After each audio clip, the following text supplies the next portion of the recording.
it's really understanding the why and the need to expand internationally in the first place.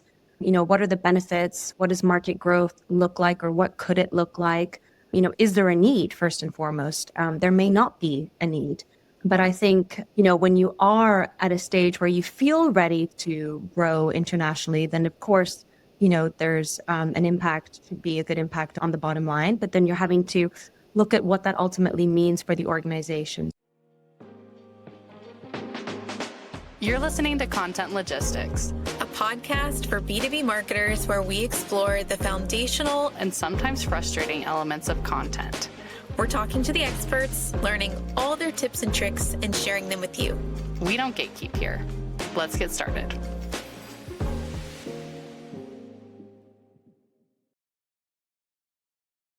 Hello, and welcome to another episode of Content Logistics. I am your host, Dallion, and I'm here with my co-host, Baylee. Today, we have an exciting guest. Her name is Emma Blackmore. She has over 15 years of experience in marketing for global businesses in London, New York, Stockholm. She's worked for marketing agencies, tech startups, large corporate businesses, and she's just done it all. She is amazing. We had a really fun conversation with her today. She's currently a fractional CMO working with a ton of different businesses and taking those learnings and translating them across everything that she does. I'm really excited for you to listen in on our conversation. In this episode, we specifically talk about how to expand into new markets. She has a lot of experience specifically expanding internationally into new markets, but a lot of these principles apply to just any type of market growth in general, whether you're trying to tap into a different industry or anything like that. And I think you'll really enjoy this episode. Let's get into it. Hello, Emma. Welcome to the show. How are you? I'm good. Thank you so much for having me, Baylee and Dallion. It's such a pleasure. We're so excited to have you on the show today. Yeah, absolutely. Well, thank you so much for reaching out. Might be worth me introducing myself and giving a little color to your audience. My name is Emma Blackmore, and I'm a fractional CMO. I've spent the last 15 years or so working predominantly in London, New York, and Sweden. And in my particular case, I create full stack marketing strategies for founders and SMEs that can grow revenue from the ground up. So a lot of my clients have little to no marketing infrastructure in place. And then in most cases, I manage the marketing team to help execute the activities and typically bring in experts inside that stack. That's so impressive. We love how much you're doing for all these companies. But I know when we chatted previously, Emma, you have a lot of background in international marketing. Your experience spans from London and New York and Stockholm. What kind of sparked that global focus for you? Yeah, that's a great question. So I suppose it stems from a very early age in my background because I grew up as what's called a TCK, or a third culture kid. So both of my parents' jobs took my sister and I to quite a few different countries. I spent most of my life living in Egypt, so 10 plus years there. Whoa. I went to international schools in Zambia, Botswana, Malaysia, and then moved over to the UK for my university education, and then also spent a number of years working in New York. So I've always had an interest in, personally and from a business standpoint, in working with people and businesses from across the globe. Baylee and I have gotten to meet so many amazing people on this podcast that otherwise we never would have met. I'm just blown away. This is so cool. Yeah, that's one of the amazing things about technology, I suppose. It's that sort of, it brings us closer together in some respects and also divides us as well, I suppose. Yeah, for sure. Definitely. There's both parts of that. But let's talk a little bit, getting into our topic now, about expanding into different markets.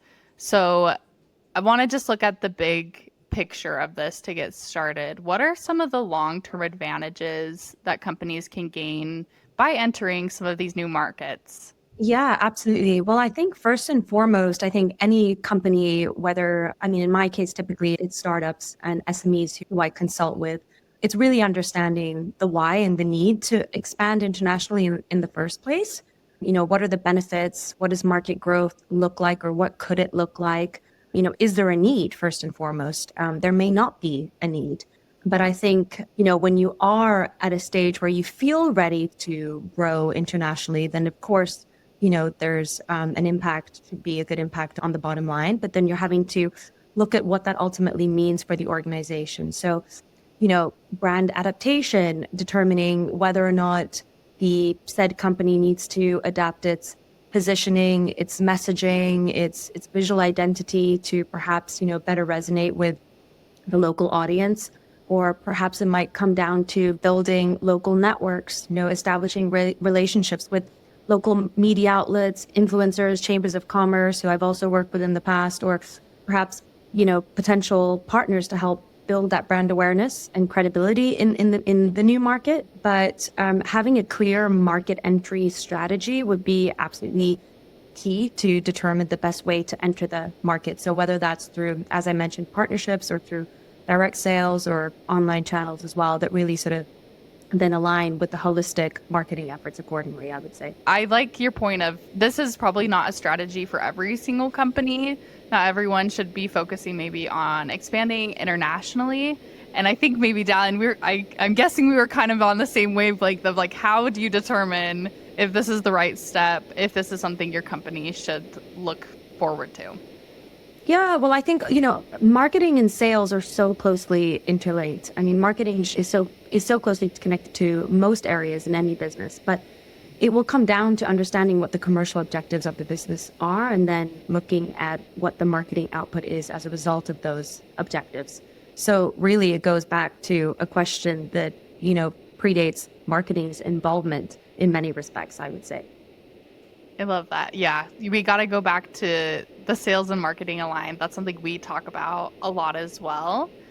But so what are some of the most common obstacles that businesses face when they're trying to break into these new markets? I know you've mentioned some things about making sure you do the right market research, and I'm sure there are just so many ways you can flop trying to do this. But what are some of the most common things you see? Yeah, absolutely. I mean, market research is key, whether you're going global or not. But I think first and foremost, what I would do is I would work very closely with the sales team in the companies that I support to really gather on the ground insights and then adapt my marketing approach accordingly. And that could be a mix of qualitative and quantitative research methods. You might do customer research interviews, you might have surveys, focus groups, etc. But really then gathering a comprehensive set of data to really understand what the local consumer preferences and behaviors are. And then you can start to prioritize the customer segmentation and target some of these to tailor your marketing efforts. And then, of course, you can leverage your data analytics tools, which you should hopefully have in place if you're at the stage where you're looking to grow internationally, to then monitor and measure campaign performance and refine and continue to tweak your approach as needed. So market research is absolutely key. I'd say, start with that.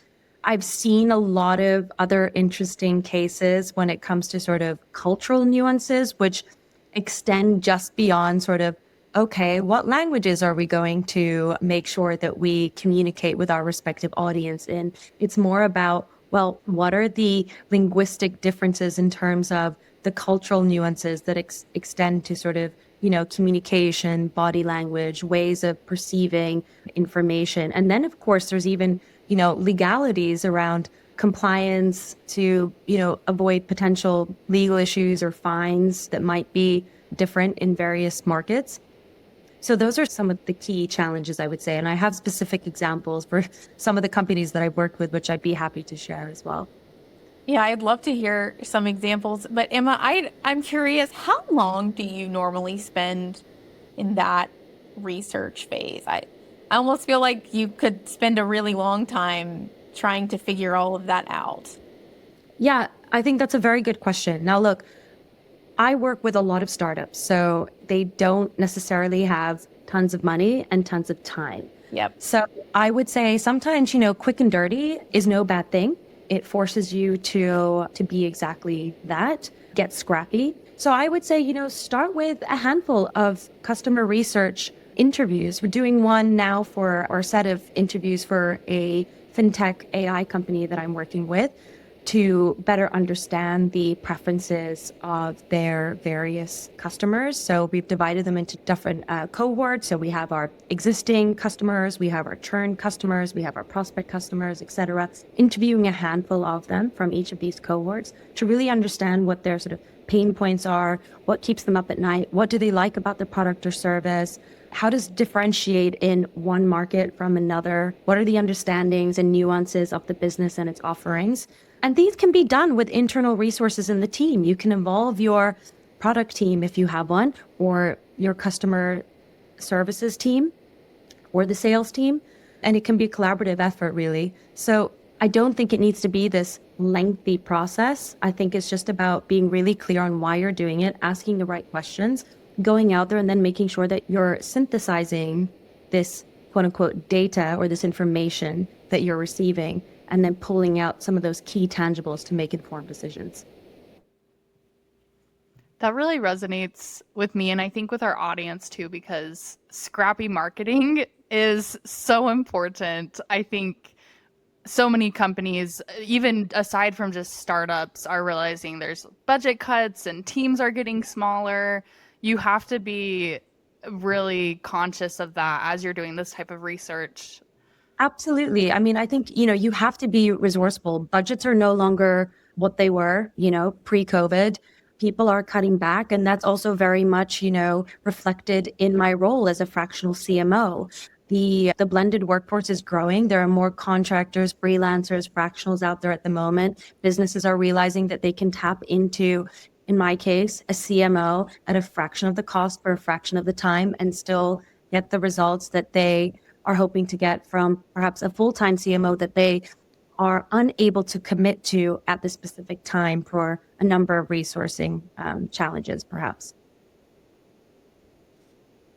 Yeah, I think that's such a smart strategy and such a cool job that you get as well, working with different companies. I mean, that's so cool. It is. And I think, look, you are the master of your own destiny, truly. Had you asked me 5 years ago what I'd be doing, there's no way I would have said this. I think sometimes, you have to just put yourself in uncomfortable situations and positions and challenge yourself and go from there, and also apply some of this sort of scrappy methodology to yourself. Just try and test and pivot quickly if things aren't working. But it is great. I mean, that's one of the things that I personally love about my role and the way in which I work with my clients, because I'm industry and sector agnostic. There are other fractional CMOs who work, to very tight niches.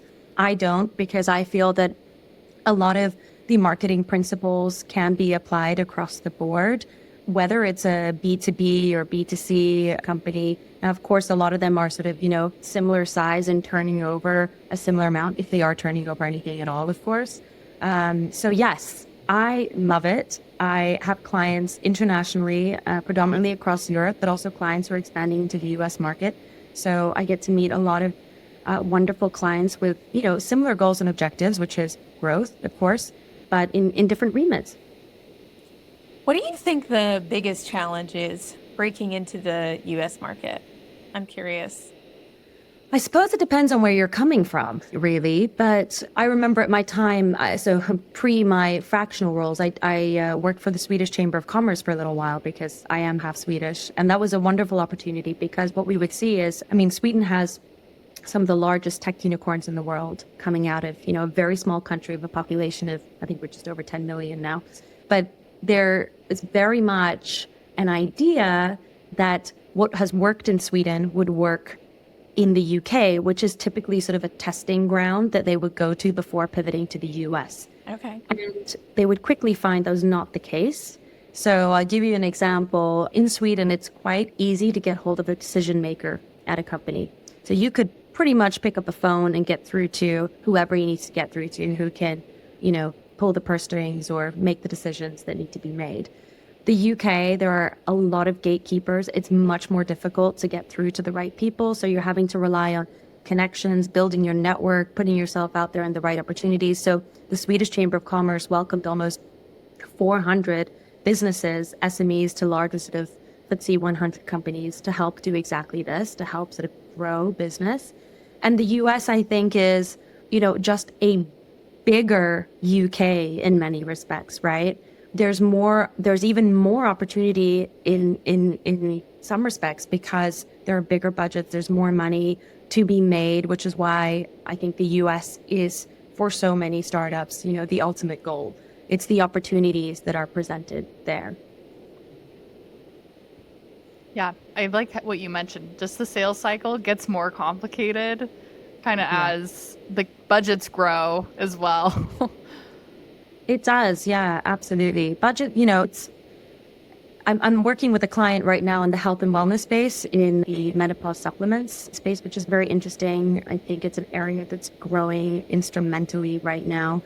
And they are launching in the US next week, which is very exciting. Wow. And we've had to be quite quick and dirty with a lot of things because we've got a small team and we're having to sort of pivot to make sure that one of our founders can, have the right, for example, website in place that really mirrors what we're about in the UK, but from a US POV when she flies over next week. And there are a lot of considerations. If you're looking at language, it's not just, again, spelling of estrogen, for example, or what does, gut microbiome mean in the UK versus the US, but also the cultural nuances that come with that.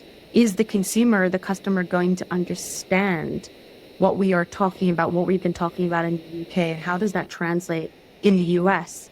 What influencers are we using in the US, and how do they compare to some of the influencers that we've used in the UK? Are they the right personas? Are they going to drive sales and traffic and interest in the product? So that, I think, ultimately comes back to what I spoke about earlier in this conversation, which is having a look at your brand. Do you have to tweak some of that brand positioning to actually identify with another target market? That's really interesting to that specific example, because I know there's not just cultural differences in that category, but there's some taboo around that topic. And there's a lot of things about women's health and women's femtech that is coming out that's like just uncharted territory. Is there anything that you guys have done to kind of overcome maybe stigmas in that category? I'm really interested in that product when you shared it with us originally. Yeah, absolutely. I mean, you're right. There is a lot happening at the moment with regards to women's health, especially in the perimenopause and menopause space. There's a lot of noise. We find that a lot of our customers are very well-educated, well-informed women. So actually giving them a lot of information is a good thing. With a lot of products or services, it's like less is more. And here it's, yes, we should be providing a lot of information because they are curious. They want to read. They want to know that it's backed up, but just kind of tightening and reframing that in a way where it doesn't feel like information overload. But to answer your question, I would say social proof is absolutely key. So however you present these sort of testimonials or these case studies or, whatever it might be, box pops or, of tried and tested customers is pivotal. I wrote a piece on this the other day about, word of mouth marketing. It's instrumental. I mean, I think it's something like 28% of us, go to our friends and family and speak to them about the products we love or arguably hate the most. So it's key. Yeah, that's really cool too. And I mean, when you think about the new age of influencer marketing and just the access that we have to hear people's stories, like we started this conversation out by saying, like, in what world would we have ever had the opportunity to talk to you? I mean, it's so cool. And yeah, in podcasting and on TikTok and with influencer marketing, like we can hear so many more people's stories, and the social proof of these things is becoming so much more important because there is a lot of information out there and you have to cut through that noise, so to speak. Yeah, absolutely. And I actually wrote a post on LinkedIn the other day, which ruffled a few feathers. It was my first post to go viral, and I had no intention of this post or any post ever going viral. I write about things that fit into my content pillar and hopefully, inspire my audience. And it was about exactly this, about how there is so much fluff out there, and AI, nowadays, I mean, AI is wonderful in many respects, but I think a lot of people are using it to churn out quote unquote expert tips and recommendations without actually having done the work. And so it becomes a lot more difficult for people to sift through the white noise and actually know what is or what isn't credible. So clearly a lot of people felt the same way. And this is one of the reasons why I've had to put myself out there as a personal brand, on a platform like LinkedIn. I only started really posting about 5 months ago when I rebranded my own marketing business. And one of the key reasons I did it was for credibility purposes. I think it certainly makes a difference. And I don't know if we would have connected today if perhaps I didn't have, the following that I have, which is by no means large. It's just over 4,000. But, I've got my accreditations on there. I've got some of the clients I've worked with. You can see some of the mutual connections we have and what I'm posting about, which is, I think, how we initially connected.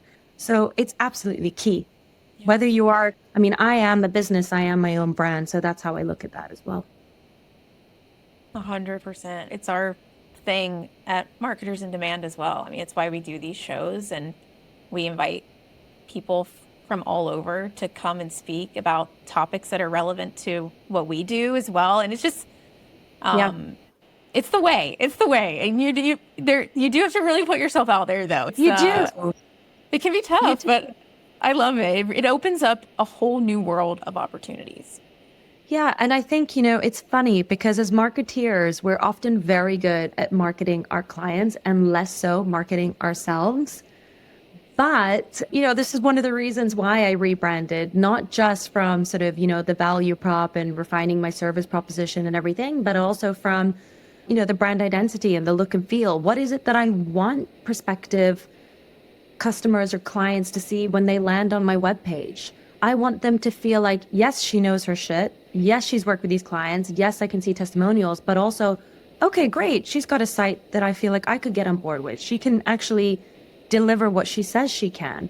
And I think in a day and age where people have less time than ever, it's so important to be able to show and not just tell. I think we could have a whole episode talking about this, building your personal brand and social proof and all that good stuff. I'm loving this. I want to get back to some of your examples of helping your clients break into new markets. When we've talked previously, you mentioned aligning the sales team with the marketing team. Do you mind just explaining how that worked? You had a specific example with that previously. Yeah, I think in any organization that I work with, it's absolutely fundamental. It's the first thing that I do as a CMO. If they're, I'll come in and I'll work very closely with usually the C-suite team or the founders of the organization to understand what their commercial objectives are and also set some really solid KPIs, not just, for myself, but also for the business that we are absolutely, aligned on. I can give you, one example now with a fintech business that I'm working with. When I joined, they presented to me their sales deck that they take to their client pitches, if you like. And I asked them to take me through it step by step. And there were a lot of question marks for me. I just was very unclear about what the proposition was. I felt it was quite lengthy. It was very meaty. And they had flagged to me some of the areas of concern that they had with their deck where it wasn't perhaps quite resonating and translating with some of these prospective customers. So that was a key focal point for me coming in as a CMO to take that deck and really dissect it, but go a step further to really understand, well, what are we hoping to get out of this? Yes, okay, we're hoping to close a customer deal here, but it's about so much more than that. How are we taking them on the journey? What are we explaining? How are we looking at the market language fit? How are we synthesizing clearly the processes, which are quite complex in this piece of AI fintech? It's an accounts payable solution, which is quite unsexy, but does really sexy things. So how do we put it forward in a way that is more compelling, but also short and concise? And it's not an easy task, but that's, I think, a golden opportunity of where marketing can be a real support to sales. Yeah, going through sales decks, that's a really interesting connection with this company. And I think it just depends company by company. But I think sometimes I learn the most through the sales decks. I sometimes they are usually the most clear who they are. Like there's a lot of fluff on the website. It's hard to determine who they are, but sometimes when I get to the sales deck, I'm like, okay, this makes sense now. Absolutely. I mean, I'll always sit down with, whatever company I'm working with. And one of my first questions is, right, okay, well, what's the sales deck if you have one? Where's your demo? What does it look like? And, I really got my work cut out for me because I felt like this piece of technology, it's very easy once you actually plug it in, but it's quite complex to explain how it all works. So I'm now supporting them with creating an explainer video, which is by no means anything extraordinary or, novel, but it's really forcing me to take a step back and understand this technology, in layman's terms, which is Yeah. no easy feat, but also very important. Yeah, that's our job a lot of the time is to take these really complicated technical things That's it. and simplify them. Synthesizing, exactly. Simplifying and synthesizing information. Definitely. Okay, so we've talked about doing market research for clients, making sure that's really nailed down and doing that in a really scrappy way. We talked about aligning the sales team. And what about, I think we talked about previously too, another aspect is building a team, a global Yes. team. What tips do you have for companies when they're trying to maybe build that dream team? What should they be looking out for? Yeah, I mean, this is such an important point. I have one client right now that is an early stage startup. They've been around for 6 years. They have market share in one region and they are now looking to grow in another region.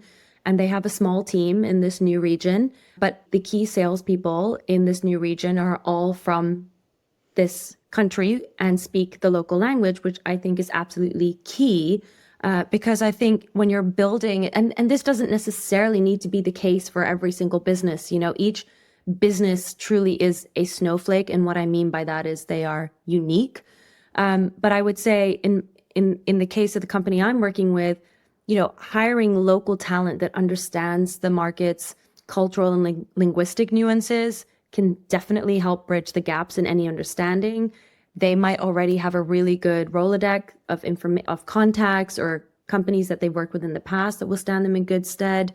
I think it's also super important that you are, fostering this cross-functional collaboration between marketing, sales, and any other relevant departments across your different markets to make sure that you're aligning on these goals and strategies. I mean, I have an interesting remit because I'm based in London and a lot of my clients are not always in London, but I fly out to these destinations. I meet with people in person because at the end of the day, yes, many of us are remote and this is how we work today, but nothing will ultimately replace that face-to-face connection. And certainly having boots on the ground if you're trying to grow internationally or in a specific market that is nuanced with that specific market is key. I got to meet one of my clients in person that I work with here at Marketers in Demand, and it was a really cool experience. And it definitely gave me a little bit of I just really cared about that client. I care about all of my clients, but getting to see their facility and meet all of their team, people that I don't normally talk to on our weekly calls, and just be in their energy and feel their excitement for what they do. It was really special. So I love that you get the opportunity to do that. And I think that if you can, it's an amazing thing to be able to do. Yeah. It's really cool. And especially when you're talking about cross-cultural things. I mean, it's invaluable. It really is. I mean, because so much gets lost in translation, right? I mean, you're on a call and you speak the same language, but you don't speak the same language. So being there in person, I think really helps. And it's more than just about understanding each other. It's about building that trust. And that's what we do as marketeers with our customers as well. It's building that trust, that sense of authenticity. It's not necessarily about what you say to your clients, but it's about how you say it and how you show up. And that's why I think it's so important to foster that in-person dynamic where possible, when even for me with working with my international clients.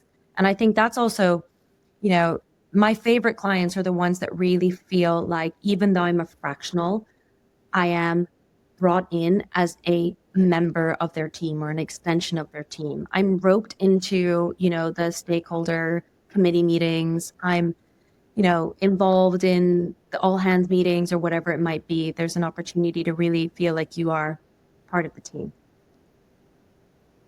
Yeah, you can play a really big role. And I love that you're getting fully integrated with these companies that you're working with. Coming back to your sales comment earlier, I love that these clients you're working with, they're getting a sales team that is adapted to the culture that they're selling to. I started out in sales with medical offices, and I was like the only salesperson and basically the doctor. He owned the company. He was coaching me on how to sell. And I learned very quickly I could not sell the same way that he sold because I did not have the PhD behind my name. So I think adapting to who you are as a person, as well as the culture that you're working in, can be really important. Yeah, again, I think, you have to, in many respects, live and breathe it. It can't feel forced. You're not going to feel right about it. Your client or prospect client is going to feel it. So adapting to your local market is absolutely key. So I think we'll start wrapping up, but I want to give you the opportunity, Emma, if you have any closing thoughts that you wanted to share on maybe if you were to look back, what do you wish you knew when expanding into international business? Oh gosh, I'm going to have to think about that one. That's quite a big question. Yeah.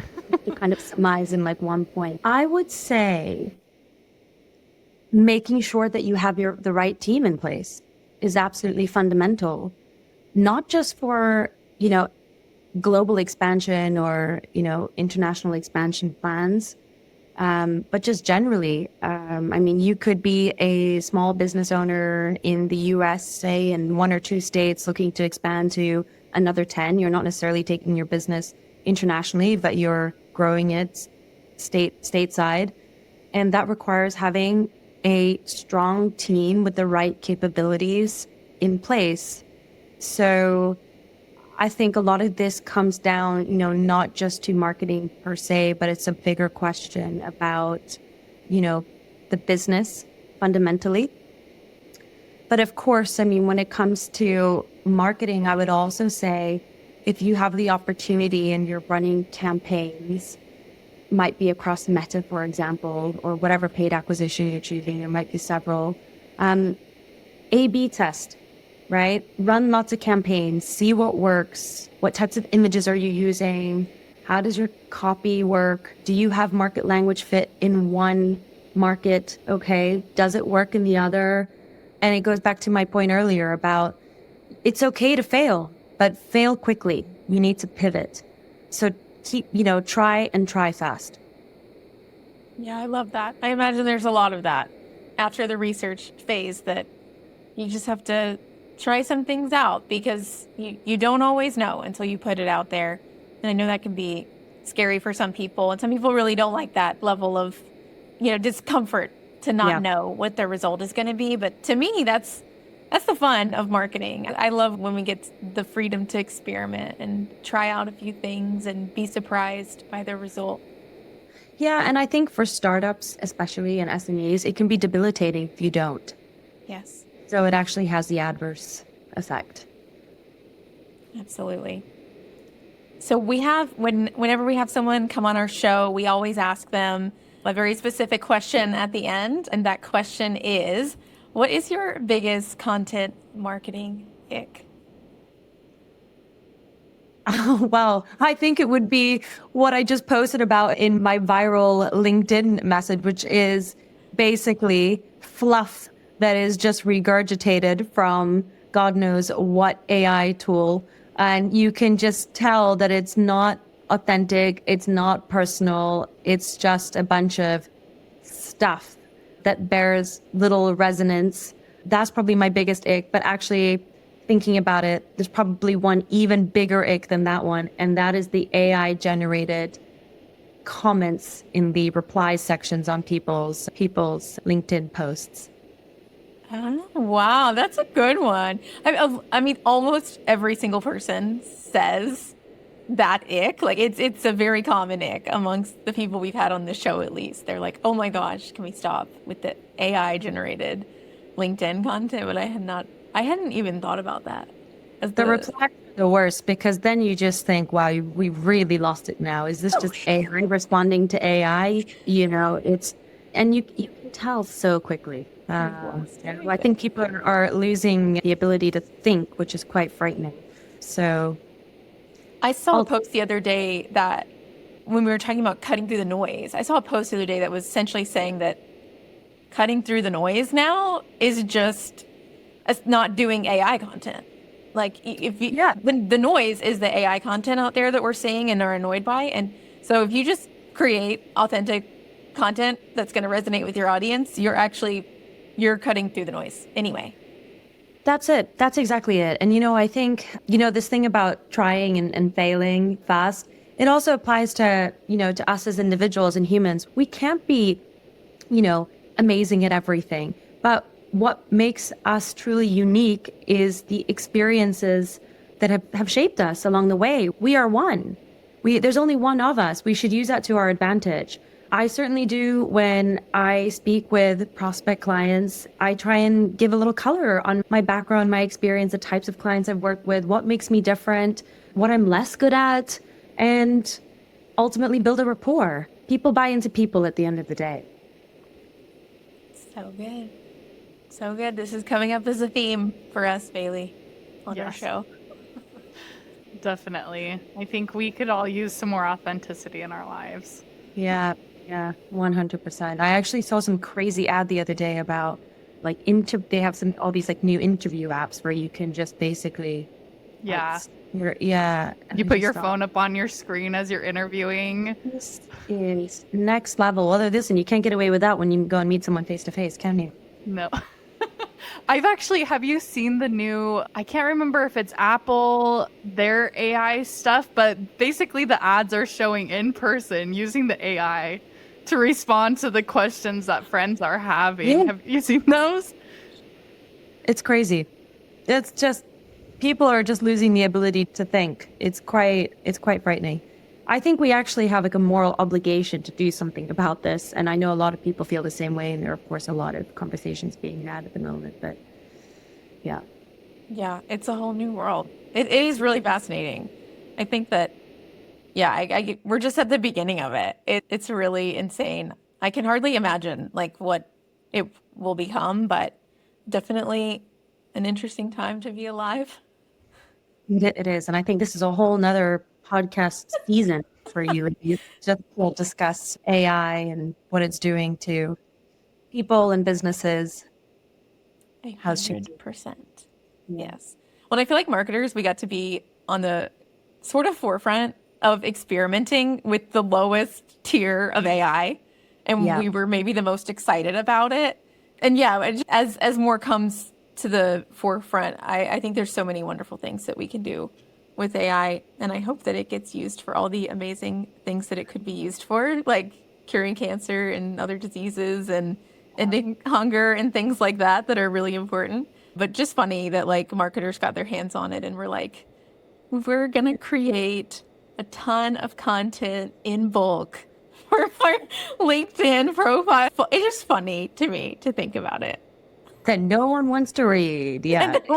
That no one cares about. We're going to create a ton of content. No, exactly. I mean, I think this goes back to the beginning of this conversation. It's well, just have a think about the why. Why are you, if it's creating content, why are you creating it in the first place? Whom are you creating it for? And what are you hoping that it will achieve? And it's the same with a business. If you're looking to grow or expand internationally, why are you looking to do this? Is now the right time? Have you conquered the market that you're in already? If no, why not? I mean, there's a whole series of questions that I think companies should be asking themselves before they start to look at international market expansion or market expansion just generally. Yeah, taking it back to the why is really important. Where can people find you, Emma? They can find me on my website, which is emma-blackmore.com, or they can find me on LinkedIn, not posting any AI-related or regurgitated posts, I can confirm. There might be some posts about AI, but not from AI. And that's Emma Blackmore. Perfect. What a breath of fresh air. Well, thanks so much for joining us today, Emma, and we look forward to chatting again soon. You're so welcome. Well, I hope this was of use to your audience. And if you feel like you need any more content, just let me know. But hopefully this gives a little bit as a starter for 10. Thank you so much, Emma. We appreciate it. You're welcome. Thank you. Thanks for listening to this episode of Content Logistics. If you enjoyed listening, you can follow Content Logistics wherever you get your favorite podcast. Or access all episodes at marketersindemand.com. Bye.